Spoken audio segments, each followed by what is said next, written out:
Hello, everybody. Welcome to Community Forum. My name is Ron Vecchia, and joining me once again is our Town Council President, Mr. Robert Driscoll. Robert, Thank welcome. you, Ron. Thank you. I don't see you that often, except every other week, and then Week. that's several meetings Oh, yeah. in amongst the weeks. We see each other quite often, Yes, actually, so yes. it's all good. So I thought it'd be a good time to get together. Every once in a while, we like to get together just to get a feel for what's going on in town and give the folks at home an update on what's happening in the town of Winthrop. This is budget season. Tell us what's going on right now. A lot of things are going on, and so we're at a point where we're probably close to knowing what the town side of the budget is.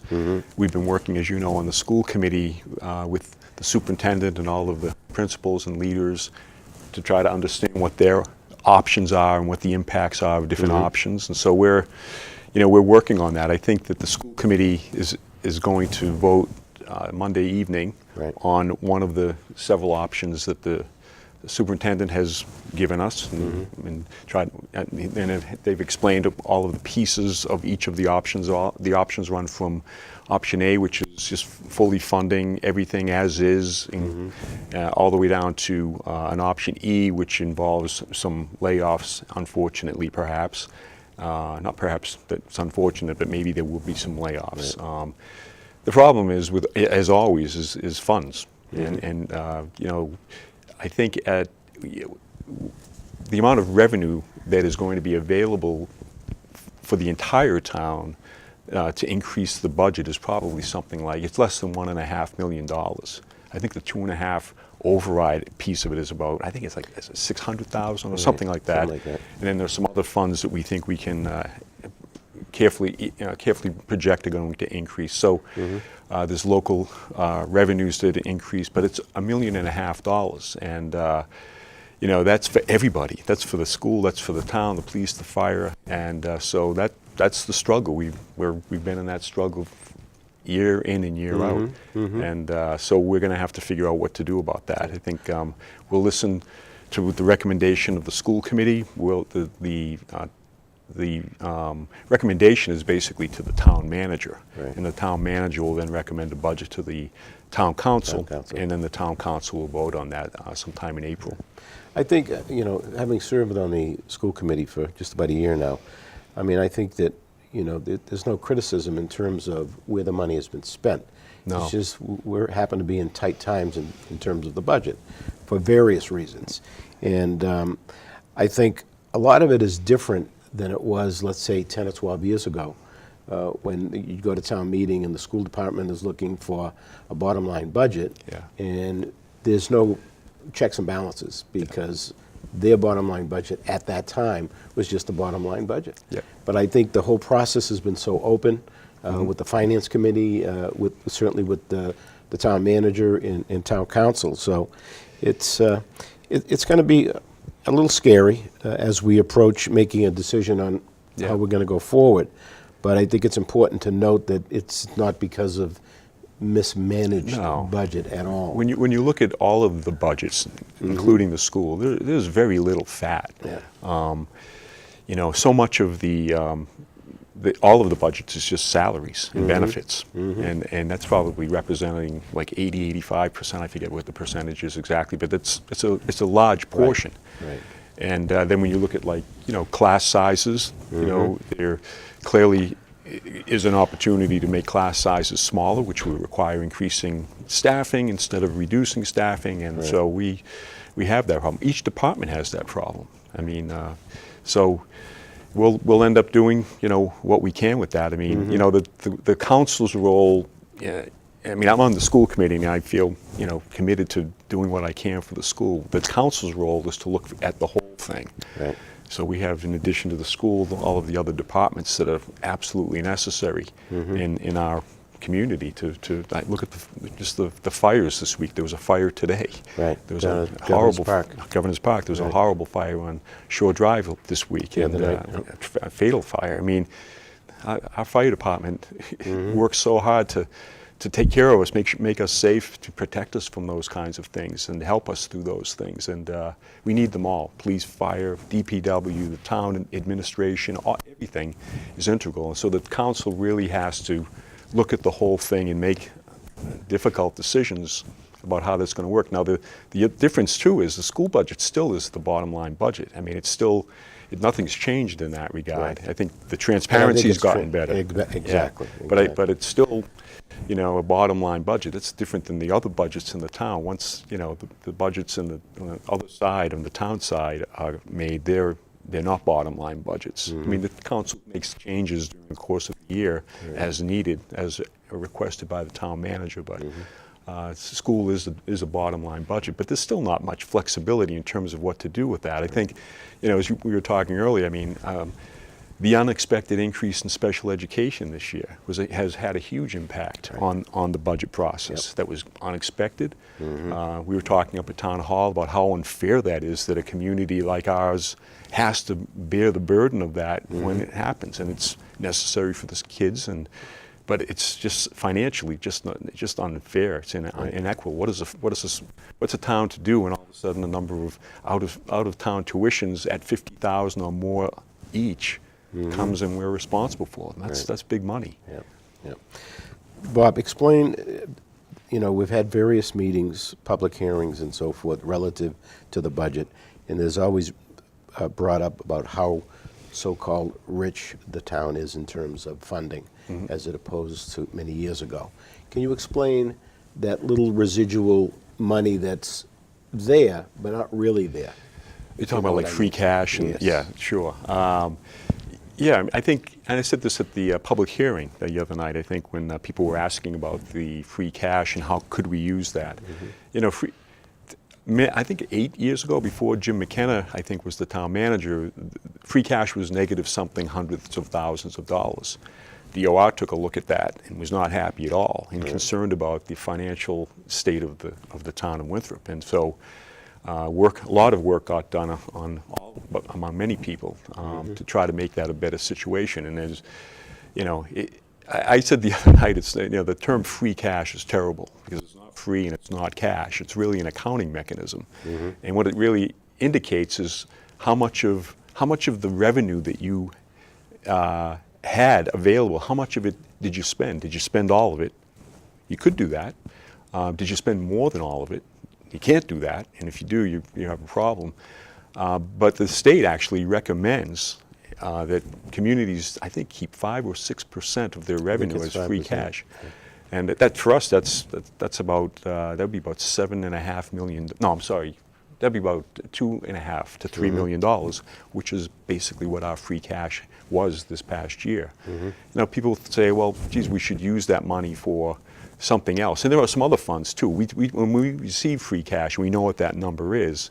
We have set up a process of allocating that to stabilization funds, to capital funds.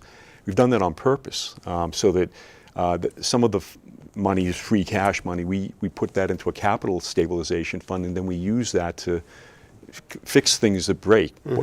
Furnaces in the school. Yeah, just took a big hunk out of that for the furnace down at Fort Banks. Fort Banks, right. So and you need to be able to do that without free cash, Kinda without like a those rainy funds. day fund, so It's to kind of a rainy day fund, and we actually, I think this year, I would expect this year, at the end of fiscal 17, we might not have as much free cash as we have had in the past. We really don't know because it takes a while to figure out all the ins and outs of everything. But the other thing about using free cash to fund, like, say, positions is, what do you do in the next year if the free cash isn't there? Right. Do you set yourself up for a situation where you're going to have to, reduce staff maybe even more in the second year because you took a chance with this approach to keep some positions? So it's tricky, and I think that it's not.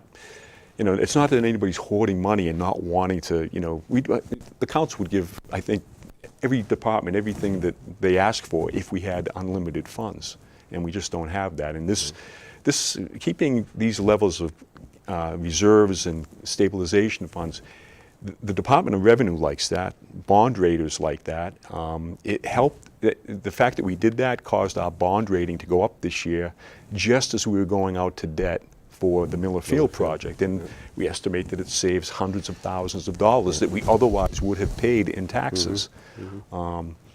You know, so that's... So it's a balancing act. It's a balancing act. It's difficult, and we know that. And Well, I know at the school department we're looking at all avenues, whether it be early retirement and reviewing everything from postage stamps to whatever. yeah, It's a long process, and it's a work in progress, as we say. yep.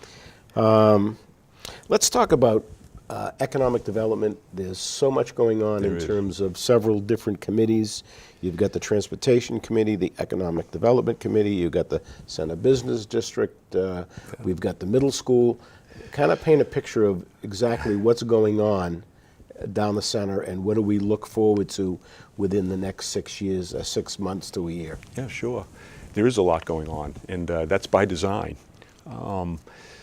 So we, you know, the council knew that the middle school was going to be available and was going to be declared surplus by the school committee and transferred over to the town. So, you know, probably a year ago, the town manager and his staff and others started looking at alternatives and to what we might do with that property.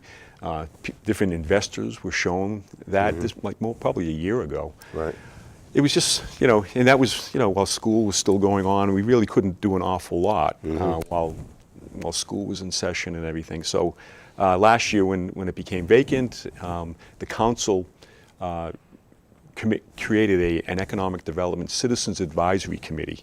And the purpose of that, the reason we created that, was to have citizen input into the process of deciding what to do with that property, but also to look at, you know, ideas about the center business district, which is in so much need of renovation and upgrade. And that is a great committee. We actually were lucky to have volunteer for that committee, some wonderful, very talented people, from some of the vendors and business owners down the center to some professional planners who live in Winthrop, who have done some tremendous things throughout their career. So we had a really great group. One of the major projects they've been involved in is creating a master plan for the center, not for the whole town, but for the center. And so that process has been underway for quite some time. We received grants from Mass Works, not Mass Works, I'm going to have a mental block, Mass Development, I'm sorry. Okay. And we received a grant, so that grant allowed us to use one of the experts at Mass Development to help us through this process. Mass Development also brought in 2 other firms, and through our grant funded those. These are firms that help design a master plan and just are very integrally involved in the whole process. So that's been going on for some time. And you know, one of the key reasons is to have a master plan is that we should have a plan. What do we want the center to look like? And let's create something, a design and ideas, and then shoot for it over a period of time, over a long period of time. And the other reason to have a master plan is when you go out to look for grant funding for some of the projects we want to do down there, it's a non-starter if you don't have a master plan. And so we expect within days maybe to have the final version of the master plan. We saw a preliminary draft in December. Many changes were made, like over 100, with input from the Economic Development Committee and others. And so that we expect that to come out any day. And if it comes out soon enough, we're going to vote on that as a council at I hope at our April 4th meeting, if it's available and if people have sufficient time to review that. And that's our goal right now. The worst case scenario would be the next meeting in the month of April. So that's been a lot of work going into that. Now, the zoning, that change, you made that change several years ago in terms of mixed use in the center. Yes, the council Which did. was a big deal. Yep, it was before I was on the council, but that council at that time had the foresight to make that change, and I think that's a good change.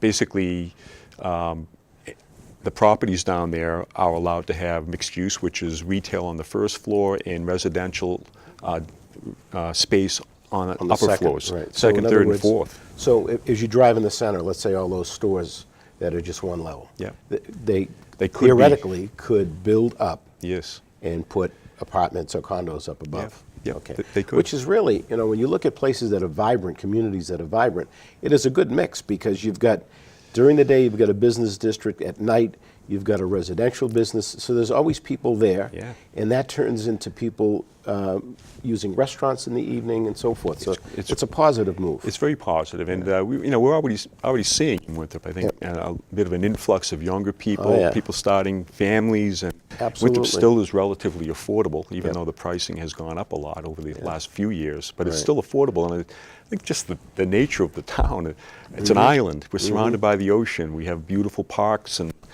wonderful schools. People are attracted to Winthrop, and so I think it's high time to really focus on getting the center situated in a way that encourages that mixed use.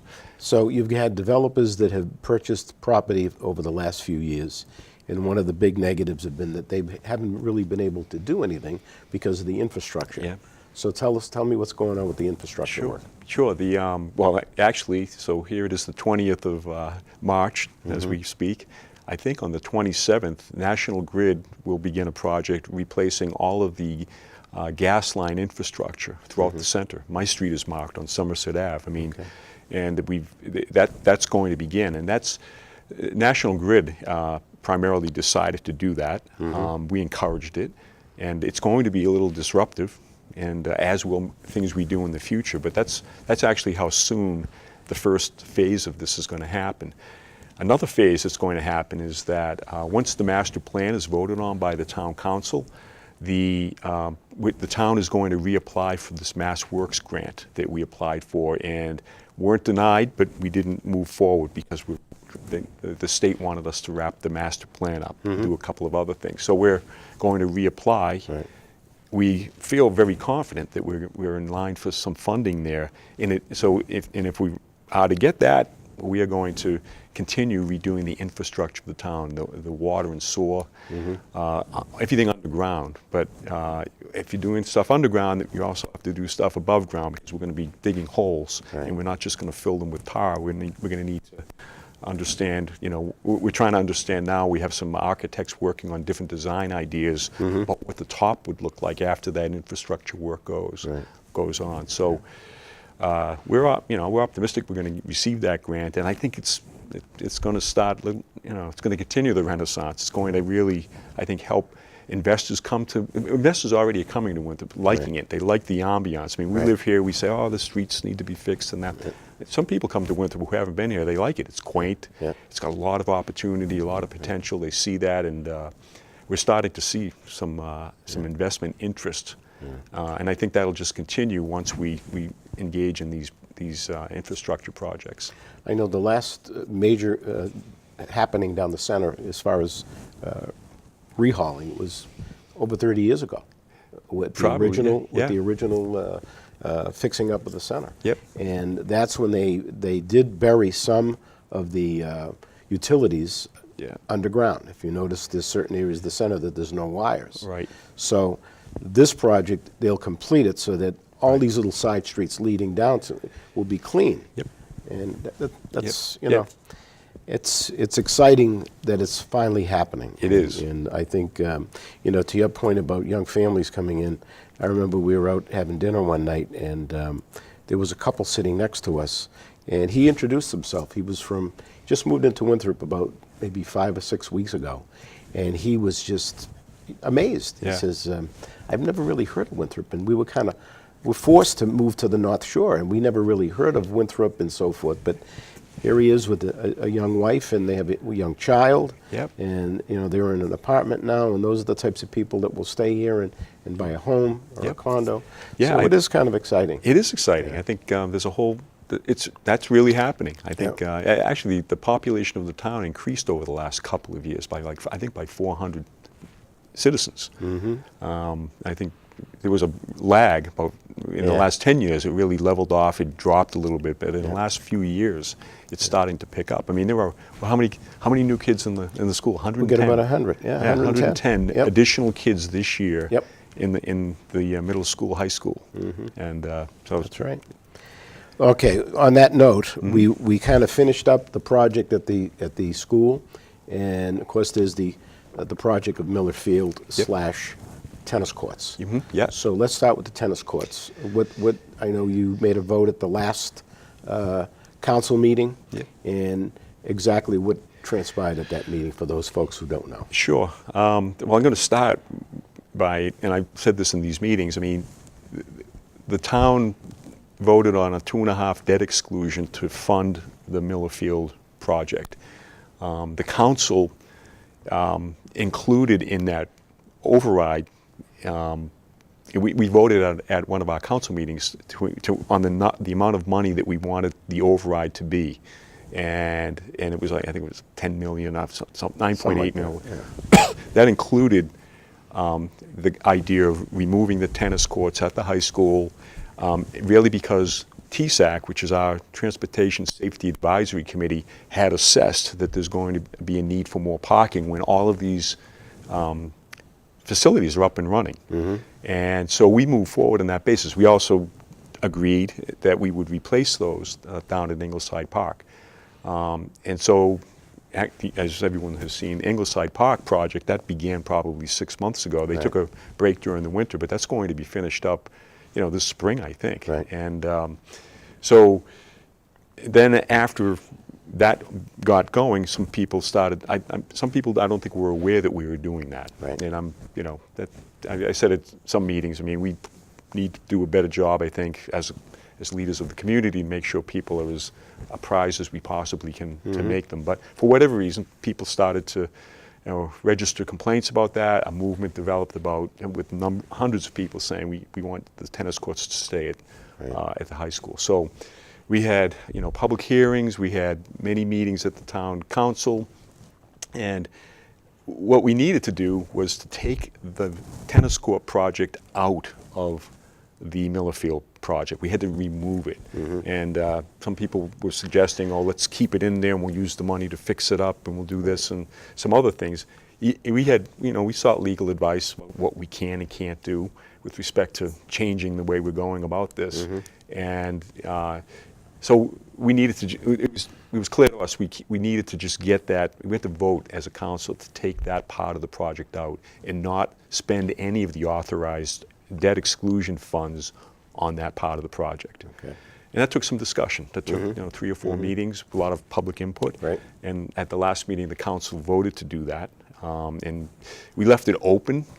And it would have been open anyways if we voted just to say not to include this in the project. At some point in the future, any council could have looked at it again, but we specifically said we're going to wait to see what Miller Field looks like, when everything's up and running and all the schools and the fields are all up and running, and we'll take a look at it later. But in the meantime, that will take some time to assess that. It will take probably years because Miller Field won't be ready for a full season until 2018. It'll open this year. For Thanksgiving. Thanksgiving, so that's a good thing. And so we did that at our last meeting. We removed the tennis court piece from that, and that's where we're at now. And the tennis courts at the Ingleside are going to continue. We already had entered into contracts with construction folks to do that project. So we're going to finish that. We need to finish that. I mean, we're legally committed to doing that. Right. So we're going to end up with the tennis courts at Miller Field. They probably need some kind of maintenance on them. They do, not probably, they need some kind of maintenance on them. And then we'll have the courts there, and we'll have the courts down in the center. And so you made a lot of people happy. I hope so. I mean, we tried. I think you did, because there was a lot of folks that were concerned about it, and rightfully so. And I think that it wasn't anybody's fault. No. The way it transpired. I will tell you this: as a member of the Miller Field Committee, which I'm sitting on, as representing the school committee, we kind of looked at, different things of the overall design of the field complex itself, and we recently reviewed parking on Veterans Field. On Veterans Road. Yep.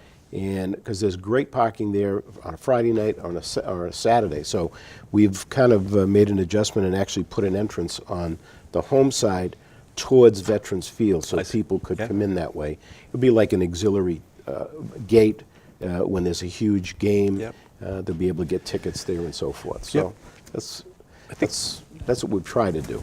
And that's one thing about the committee. The committee has always been looking to, to make it a complete package, taking in consideration places to park. That's another great committee, by the way. It's a really good group of people. Get some and very some talented. of the same people that were on the school building committee that are into construction. They know what they're talking about. I mean, they ask questions that I would never even to know to ask. I'm on that committee too, and I go to some of the meetings. And it's really cool. They know what they're doing. So, all right, we have a couple of minutes left. Let's just talk a couple of other things. The Winthrop Foundation. We had not a news conference, but we had an event down at Miller's Field. Pretty much like a year ago. Massport came in, and there was a certain amount of money talked about that could be dedicated to certain things in the town. They talked about sports. They talked about even Miller Field. Where does all that stand right now? So we're still working on that. We've made a lot of progress. That event was kind of the kickoff to the commitment that Massport made to the town to contribute $2.5 million. Ostensibly to relieve the burden of the cost of Miller Field. That's really what the intention of the funding was, and we're going to try to stick to that. But there were actually then after that announcement, so that's the good news. So what's the bad news? The bad news is the town has to sign off on something. Well, the town there are actually 3 documents that are in process of legal review, and there's a Winthrop Foundation document that's still being crafted. There's some back and forth about that. There's the funding mechanism from Massport, and there's a mitigation agreement. That's probably what you're thinking about is maybe a negative, and I don't know if I wouldn't even say that it is a negative. It's going to be linked to the development of Terminal E, and so there will be some impact. There'll be some positive impact, but there undoubtedly, as anything that happens at Logan is to Winthrop, there's negative impact. There's additional traffic, there's more people, there's more ground traffic, more crowds on the trains perhaps. But $2.5 million is a pretty significant amount of money. The way that this is being funded, too, is different than previous mitigation packages. This Winthrop Foundation is going to be created. It will be the recipient of any funding that we get from Massport, and we'll have people assigned as trustees or appointed as trustees who will make the decision about how to spend those funds. And that trust could go on for a long time and be the vehicle in the future should Massport, or I suppose even other entities, if we're lucky enough to have some funding, we can use that as a mechanism to make decisions about how to spend that. So, good. In closing, we know that the tall ships are coming. Yes. And the town is trying to get prepared just in case. Yes. Yeah. So we've created a committee to look at what things we should do. The first thing always is safety. Public safety. Public safety. So police and fire professionals are involved in that, and working with other towns in the city of Boston, trying to understand what the impact might be and what are the proper things that we as a town should do to make sure that we're not overwhelmed. We see what happens sometimes at the 4th of July. People come from all over. We need to be prepared for whatever it is that that happens. We also should, we talked about this, we want to take advantage of that and try to use it as one of the mechanisms to brand our town. Exactly. Maybe have people have an ability to go out on the ferry and not go onto the tall ships, but at least ride around them and look at them. Absolutely. So there's a lot of interesting ideas being discussed. Good. On that note, Bob, time flies when you're having fun. It's great. Thank you, Ron. Yeah, I appreciate it. Good to talk to you. We've been speaking with Bob Driscoll, the Town Council President here in Winthrop. Thanks for watching Community Forum.